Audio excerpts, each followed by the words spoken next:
Students, आज हम chapter number 7 का लास्ट टॉपिक करने जा रहे हैं, फ्री ऑसिलेशंस। सबसे पहले इसकी डेफिनेशन देखते हैं ताकि क्लियर हो जाए कि फ्री ऑसिलेशंस है क्या।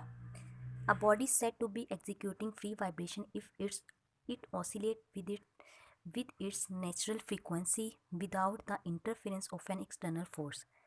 बेटा, हम कहेंगे कि एक बॉडी जो है वो फ्री ऑसिलेशंस परफॉर्म कर रही है अगर वो अपनी नेचुरल फ्रीक्वेंसी के साथ जो है वो मूव करे और उस बॉडी पर कोई भी एक्सटर्नल फोर्स एक्ट ना करे। जैसे कि सिंपल पेंडुलम है, आप उसको एक दफ़ा फोर्स लगा के मतलब उसको फोर्स लगा कर छोड़ देते हो तो सिंपल पेंडुलम जो है वो मूव करता रहता है जब तक उसके ऊपर एक्सटर्नल फोर्स एक्ट नहीं करती। तो इसका मतलब ये है कि सिंपल पेंडुलम जो है वो अपनी नेचुरल फ्रीक्वेंसी के साथ मूव कर रहा है और उस पर कोई भी एक्सटर्नल फोर्स एक्ट नहीं कर रही।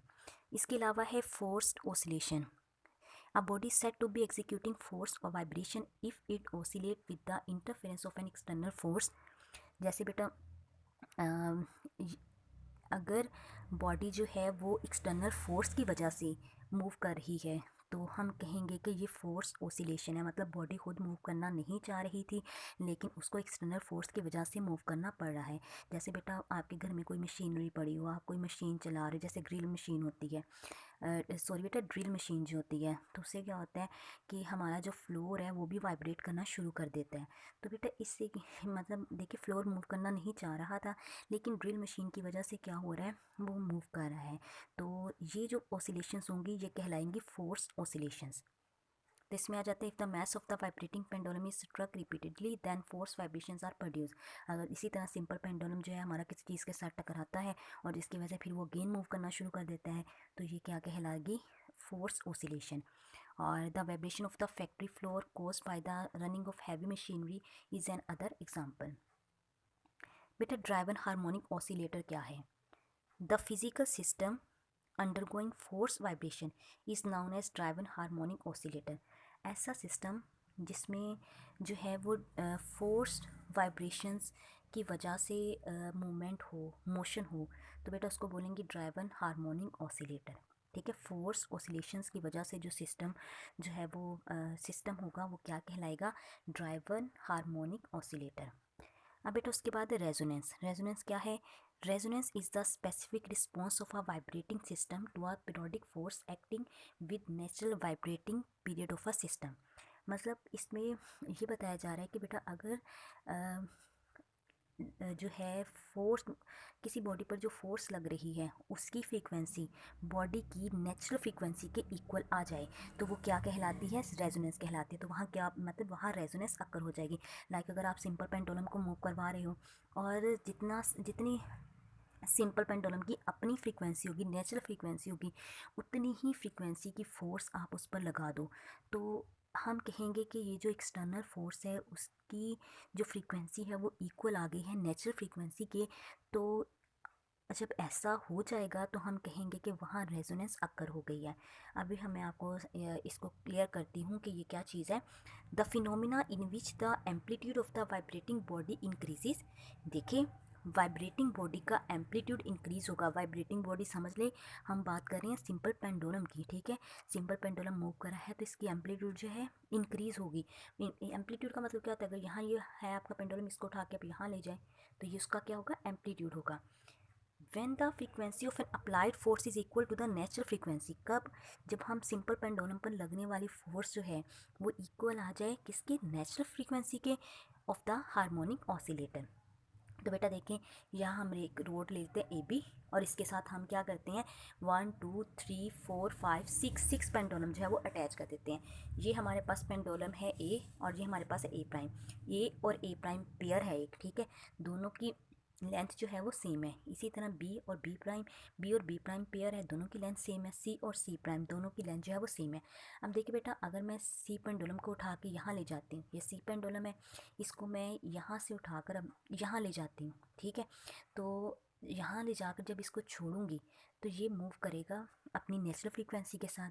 देखिए बेटा, जब ये यहाँ से थोड़ा सा इसके साथ भी टच करेगा, थोड़ा सा इसके साथ भी टच करेगा, और फिर आके ये बिल्कुल ज़्यादा फोर्स के साथ ये सी प्राइम के साथ जो है वो टकराएगा। क्यों?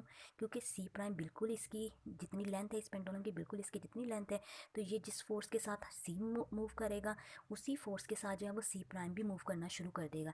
इसका मतलब ये नहीं है कि ए बी और बी प्राइम और ए नहीं मूव कर रहे बेटा, ये भी मूव करेंगे, लेकिन चूंकि इनकी लेंथ जो है वो सी के जितनी नहीं है, सी से कम है इनकी लेंथ, तो ये बेटा अपनी जो है वो नेचुरल फ्रीक्वेंसी के साथ मूव करेंगे।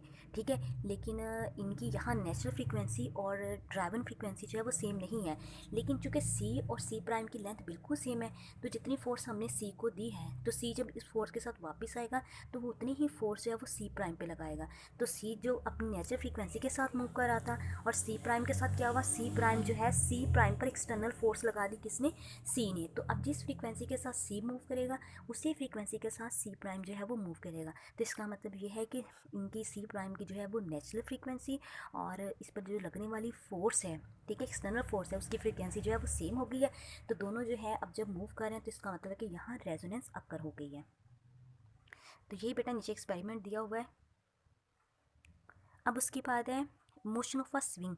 स्विंग की मोशन भी ऐसी होती है, जब आप बेटा आपने अक्सर झूला लिया होगा, तो उसमें क्या होता है, आप पहले उसको पुश देते हो, तो उसके बाद जब पुश देने के बाद जब मतलब जो पुश लगाते हो वो अप्लाइड फोर्स है। जब अप्लाइड फोर्स की जो फ्रीक्वेंसी जो है वो स्विंग की फ्रीक्वेंसी के इक्वल हो जाती है, तो उसके बाद झूला जो है वो फ्रीली मूव करता है। A swing is a good example of mechanical resonance. We apply a periodic force on swing when the frequency of the periodic force become equal to the natural frequency of the swing, resonance is produced. So energy absorption is maximum. तो ज़्यादा से ज़्यादा energy जो है वो absorb होगी, hence the amplitude of the vibration is increase, और amplitude जो है वो increase हो जाएगा। amplitude का मतलब क्या है कि swing जो है वो ज़्यादा स्पीड के साथ मूव करना शुरू कर देगी। उसके बाद है बेटा collapse of the suspended bridge। हमारे ब्रिज की क्लैपिंग मतलब उनका आपस में जुड़ना। On a big span bridge, the soldier crossing the bridge are ordered to break their steps। तो बेटा ये जो स्पैन ब्रिज होते हैं, उन पर जो सोल्जर जो है वो एक साथ अपने दोनों पाँव नहीं रखते, बल्कि क्या करते हैं, डिस्टेंस पर पाँव रखते हैं। वो सिर्फ इसलिए क्योंकि अगर वो उसके साथ ही मतलब अपना मतलब एक साथ पाँव रखे, तो उससे क्या होगा, ब्रिज की जो फ्रीक्वेंसी है और पाँव की जो मतलब फ्रीक्वेंसी दोनों सेम हो जाएंगी, जिसकी वजह से ब्रिज और पाँव जो है वो क्लैप्स हो जाएंगे। If the frequency of the step coincide with the natural frequency of the bridge, then there is the chance to collapse the bridge due to the resonance। Resonance की जो जाहिर सी बात है, अप्लाइड फ्रीक्वेंसी और natural frequency equal आ जाएगी, तो bridge के collapse होने का खतरा है। इसी तरह बेटा ट्यूनिंग का रेडियो को कैसे हम ट्यून करते हैं। Tuning of a radio is a good example of electrical resonance. The tune a radio, it change the natural frequency. अच्छा बेटा, रेडियो को ट्यून कैसे करते हैं, उसकी नॉब के साथ। फिर क्या होता है, it changes the natural frequency of the electrical circuit of the receiver unit, it become equal to the frequency of the transmitter. तो नॉब को मतलब घुमाने से बेटा क्या होता है कि जो उसकी जो है रेडियो की जो फ्रीक्वेंसी है उसको हम इक्वल करते हैं ट्रांसमीटर की फ्रीक्वेंसी के साथ। नाउ द रेजोनेंस प्रोड्यूस, जब रेडियो की फ्रीक्वेंसी ट्रांसमीटर की फ्रीक्वेंसी के साथ मैच कर जाती है, मतलब दोनों फ्रीक्वेंसी सेम हो जाती है, तो उस वक्त क्या होता है, उस वक्त आपका चैनल जो है वो आपका चैनल ट्यून हो जाता है, और आपको जो है वो डिफरेंट चैनल जो है वो मिल जाते हैं। Cooking by microwave oven. Microwave oven में कुकिंग हम कैसे करते हैं। Resonance play an important role in heating and cooking food by microwave oven. Resonance का फिनोमेना बेटा इसमें भी माइक्रोवेव अवन जिसमें हम खाना वगैरह गर्म करते हैं बनाते हैं, तो उसमें भी यही जो है वो फिनोमेना यूज़ होता है। The microwave produce by oven are absorb due to the resonance. Microwave oven बेटा माइक्रोवेव जो है वो किस वजह से प्रोड्यूस होती हैं, रेजोनेंस की वजह से, by water and fat molecules in the food. Food में जो फैट और वाटर मॉलिक्यूल्स होते हैं उनकी वजह से रेजोनेंस अकर होती है, और ये रेजोनेंस जो है वो इंक्रीज़ कर देती है इंटरनल एनर्जी मॉलिक्यूल्स की, और जिसकी वजह से खाना जो है वो जल्दी से पक जाता है। आमतौर पर बेटा माइक्रोवेव जो प्रोड्यूस होती हैं अवन में, वो 12 सेंटीमीटर उनकी जो है वो वेवलेंथ होती है, और उनकी फ्रीक्वेंसी होती है 2450 मेगाहर्ट्ज़। उसके बाद है बेटा damped oscillations. Oscillation in which amplitude decreases with the time due to the energy dissipation are called damped oscillation। अब देखिए, आप एक दफ़ा सिंपल पेंडुलम को छोड़ते तो सिंपल पेंडुलम मूव करना शुरू कर देता है। आप देखते हो आहिस्ता आहिस्ता उसका एम्पलीट्यूड जो है वो कम होता जा रहा है। क्यों एम्पलीट्यूड कम हो रहा है? क्योंकि उस पर जो है वो एयर एक्ट कर रही है। एयर जो है वो एक रेजिस्टेंस है।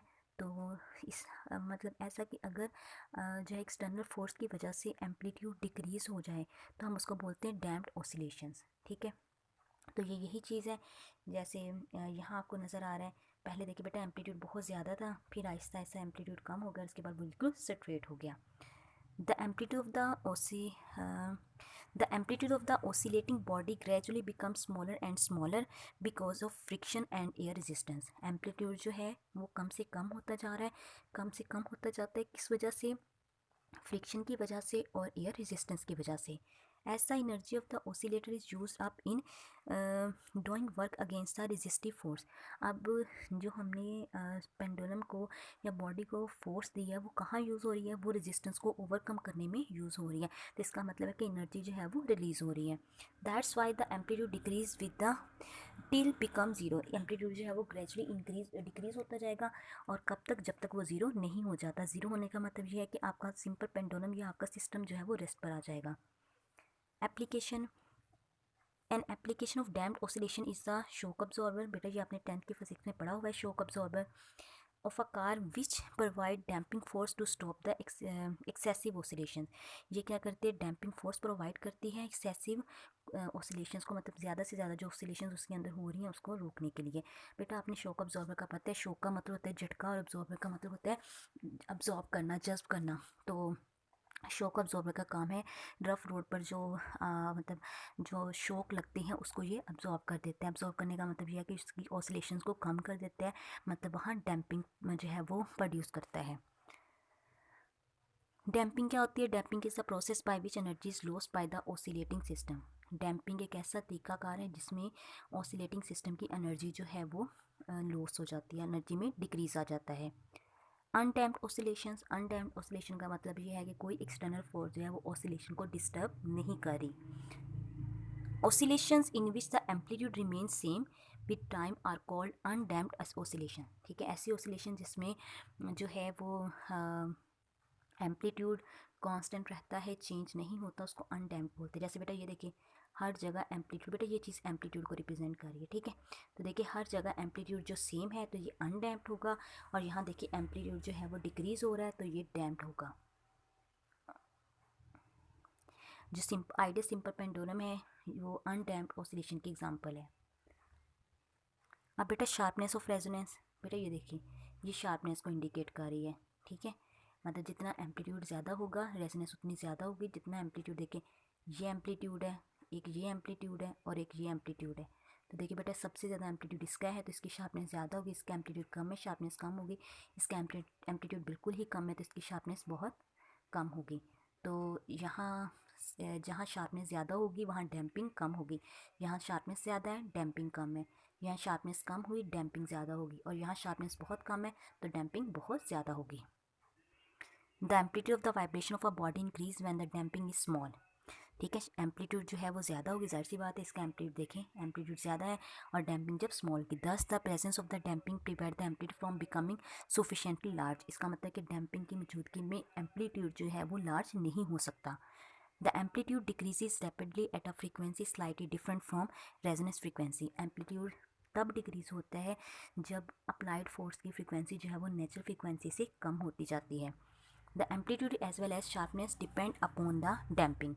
एम्पलीट्यूड और शार्पनेस जो है वो किस पे डिपेंड करती है? डैम्पिंग डिपेंड करती है। डैम्पिंग ज़्यादा होगी तो शार्पनेस और एम्पलीट्यूड कम होगा, डैम्पिंग कम होगी तो एम्पलीट्यूड और शार्पनेस जो है वो ज़्यादा होगी। तो बेटा ये हमारे पास थी शार्पनेस ऑफ रेजोनेंस। अब चलते हैं इसकी एक्सरसाइज की तरफ। Name two characteristic of simple harmonic motion. Simple harmonic motion की टू करेक्टरिस्टिक्स बेटा आपने बतानी है। फर्स्ट वन है कि रिस्टोरिंग फोर्स का डायरेक्ट रिलेशन होता है डिस्प्लेसमेंट के साथ, और सेकंड है एक्सेलरेशन जो है वो डायरेक्टली प्रोपोर्शनल होता है डिस्प्लेसमेंट के साथ, और इसकी डायरेक्शन हमेशा मेन पोजीशन की तरफ होती है, और जो टोटल एनर्जी है सिस्टम की वो कंजर्व रहती है। Does frequency depends on the amplitude for harmonic oscillator. क्या बेटा फ्रीक्वेंसी जो है वो हार्मोनिक ऑसिलेटर के एम्पलीट्यूड पर डिपेंड करती है? नहीं, फ्रीक्वेंसी जो है वो हार्मोनिक के एम्पलीट्यूड पर डिपेंड नहीं करती। क्यों? सिंपल पेंडुलम के केस में फ्रीक्वेंसी का फॉर्मूला क्या है, 1/2πg/L के। तो मैस स्प्रिंग सिस्टम में क्या होता है, फ्रीक्वेंसी डिपेंड करती है k/m के। मतलब सिंपल पेंडुलम में फ्रीक्वेंसी लेंथ पे डिपेंड करती है और इसमें मैस पे डिपेंड करती है। तो इसका मतलब ये है कि यहाँ कहीं भी आपको एम्पलीट्यूड की टर्म नज़र नहीं आ रही, तो इसका मतलब है कि फ्रीक्वेंसी जो है वो एम्पलीट्यूड पे डिपेंड नहीं करती। Can we realise an ideal simple pendulum, क्या हम सिंपल आइडियल पेंडुलम को रियलाइज कर सकते हैं? No, we can not realise an ideal simple pendulum. हम आइडियल सिंपल पेंडुलम को रियलाइज नहीं कर सकते। क्यों? क्योंकि आइडियल सिंपल पेंडुलम जो है वो पॉइंट मैस होता है। पॉइंट मैस का मतलब बहुत छोटा मैस, और suspended by a mass and inextensible string. उसको ऐसे स्ट्रिंग के साथ जो है वो बांधा जाता है वो जो इनएक्सटेंसिबल होती है। In practice it is not possible, practically ऐसा पॉसिबल नहीं है, तो इसलिए हम आइडियल सिंपल पेंडुलम जो है उसको महसूस नहीं कर सकते। What is the total distance traveled by an object moving with simple harmonic motion in a time equal to its period? कहते हैं कि एक ऑब्जेक्ट जो है वो सिंपल हार्मोनिक मोशन परफॉर्म कर रहा है, तो वो कितना टोटल डिस्टेंस कवर करेगा अगर उसका टाइम पीरियड जो है, मतलब जो डिस्टेंस जो है वो उसके टाइम पीरियड के इक्वल हो। If it's amplitude is a, अगर उसका एम्पलीट्यूड जो है वो ए है, तो देखिए बेटे यहाँ से यहाँ तक लेकर के, यहाँ से यहाँ तक ए, फिर ए, मतलब ए के, या बल्कि छोड़िए आपने यहाँ से इसको छोड़ा ना, यहाँ से छोड़े 1A 2A 3A और 4A, तो टोटल वो डिस्टेंस कवर करेगा 4A का। The total distance cover by the body is 4A। देखिए ना, आपने यहाँ से यहाँ तक लेकर गए, यहाँ से बॉडी को छोड़ा तो बॉडी यहाँ तक आएगी, यहाँ से यहाँ A, यहाँ से यहाँ तक भी A 2A हो गया, यहाँ से यहाँ तक फिर A 3A हो गया, यहाँ से यहाँ तक 4A।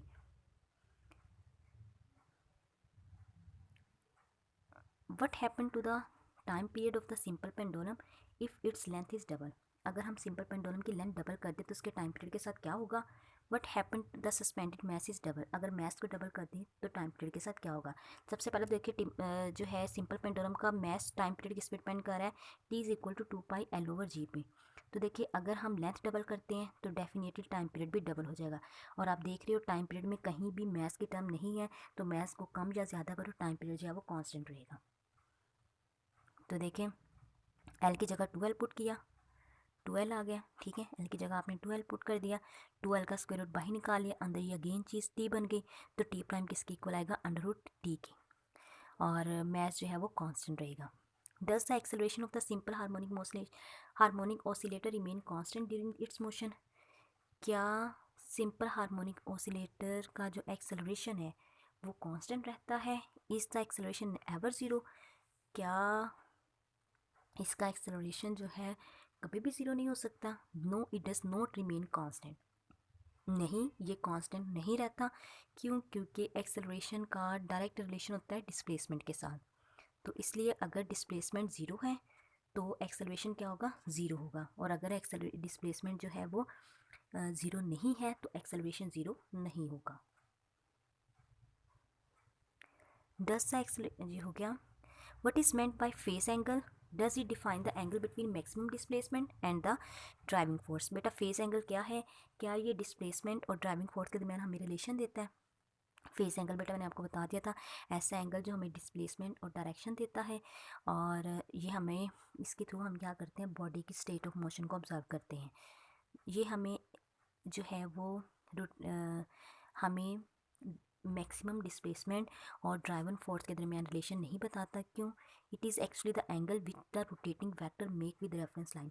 ये एक्चुअली हमारे पास क्या होता है, रोटेटिंग वेक्टर होता है जो रेफरेंस लाइन के साथ एंगल बनाता है।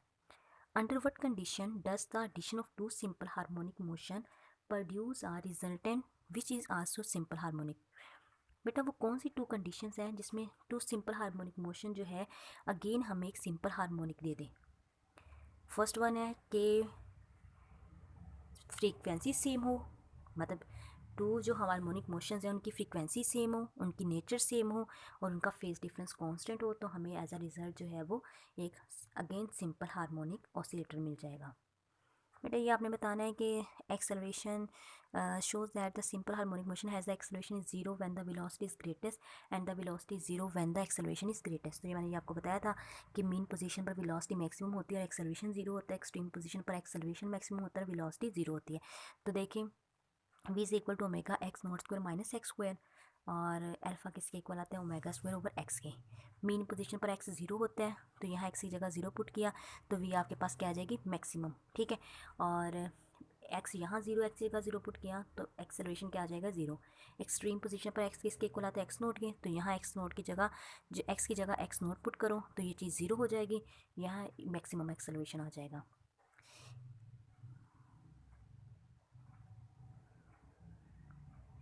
Explain the relation between total energy, potential energy and kinetic energy for a body oscillating with simple harmonic motion।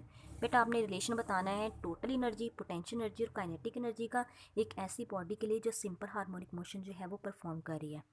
First one है कि एक्सट्रीम पोजीशन पर सारी की सारी एनर्जी, अच्छा नहीं, सबसे पहले तो यह कि टोटल एनर्जी जो है वो कांस्टेंट रहेगी। क्यों? क्योंकि एक्सट्रीम पोजीशन पर सारी एनर्जी पोटेंशियल होती है, मीन पोजीशन पर काइनेटिक एनर्जी होती है। और किसी भी मतलब मीन और एक्सट्रीम पोजीशन के बिटवीन जो है एनर्जी जो होती है उसको हमें सम देती है काइनेटिक और पोटेंशियल एनर्जी का। At any point between mean and extreme position total energy of simple harmonic oscillator in sum of potential kinetic energy. Describe some common phenomena in which the resonance play an important role. ये भी बेटा मैंने आपको करवा दिया, tuning of radio और motion of the swing. If a mass spring system is hung vertically and set into oscillation. जैसे बेटा मैंने आपको पहला ही टॉपिक करवाया था जिसमें हमने स्प्रिंग को वर्टिकली हंग किया था।